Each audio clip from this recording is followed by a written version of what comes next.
Lunes 1 de marzo de 2021. Tres mensajes del Evangelio de hoy, tomado del Evangelio de San Lucas, capítulo 6, versículos del 36 al 38.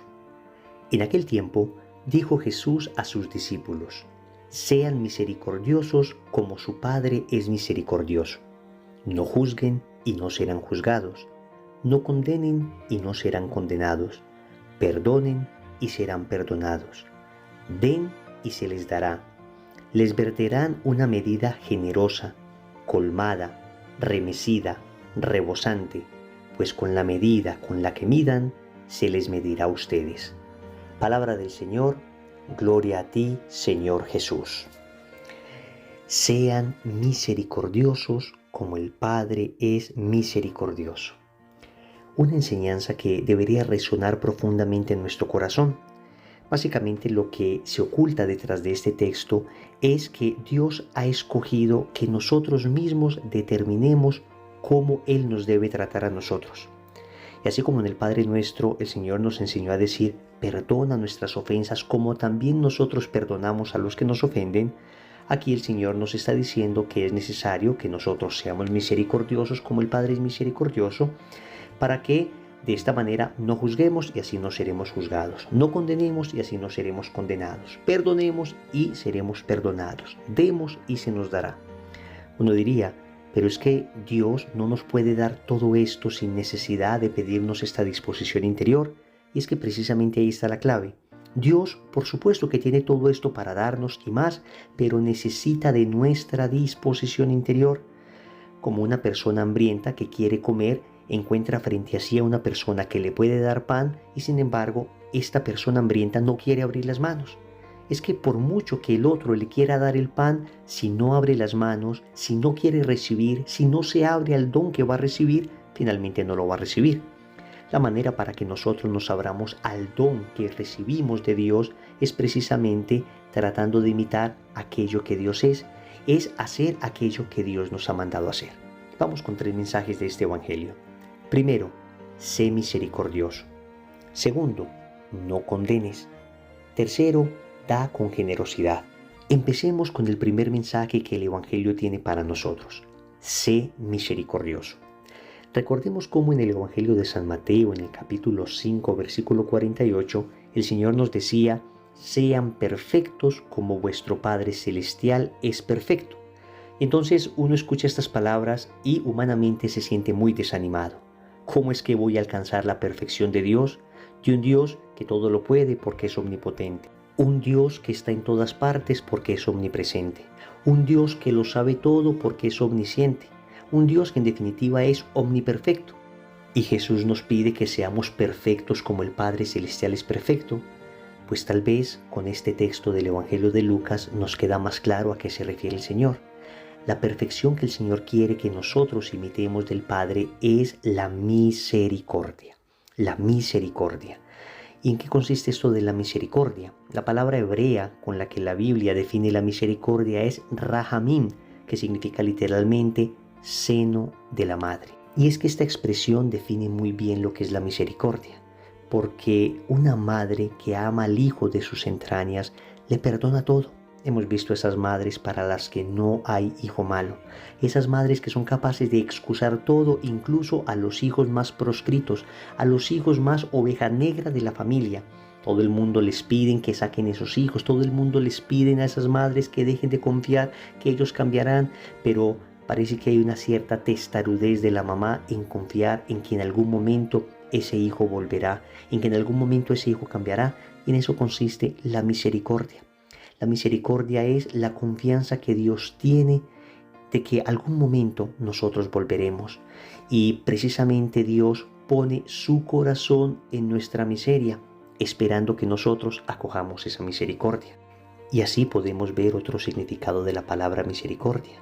El Dios que pone su corazón en la miseria del hombre.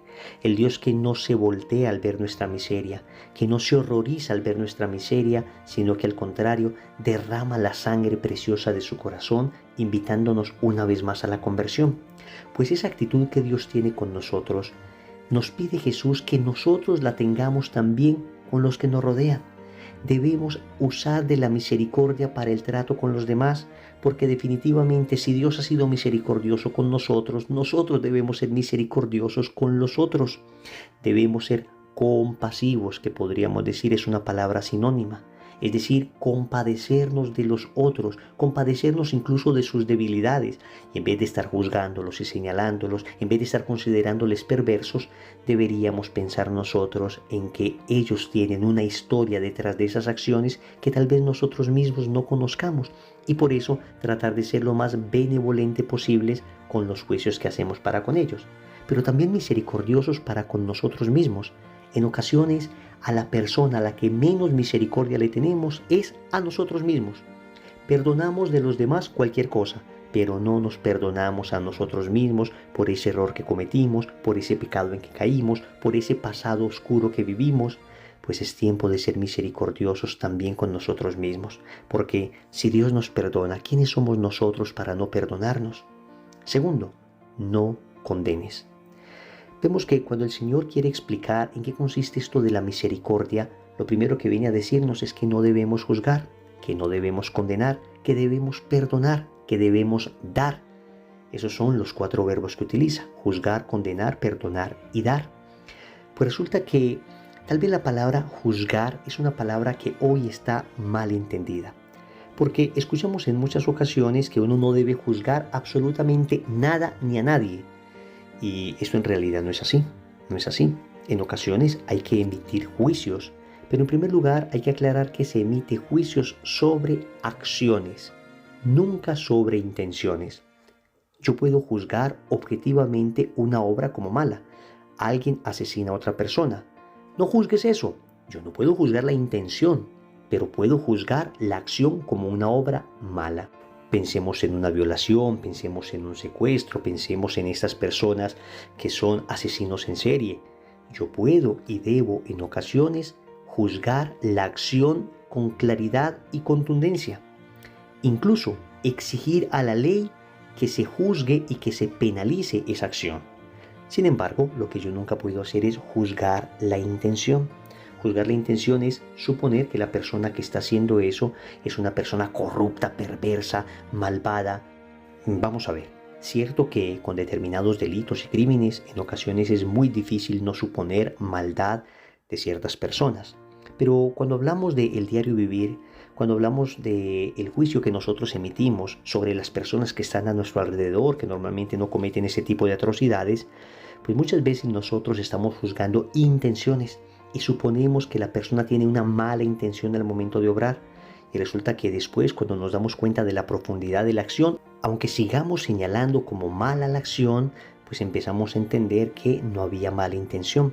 Por eso incluso al momento de juzgar acciones uno debe ser prudente, uno debe ser justo, uno debe ser misericordioso, uno debe evitar en ocasiones juicios apresurados, uno tiene que tratar de escuchar las dos partes.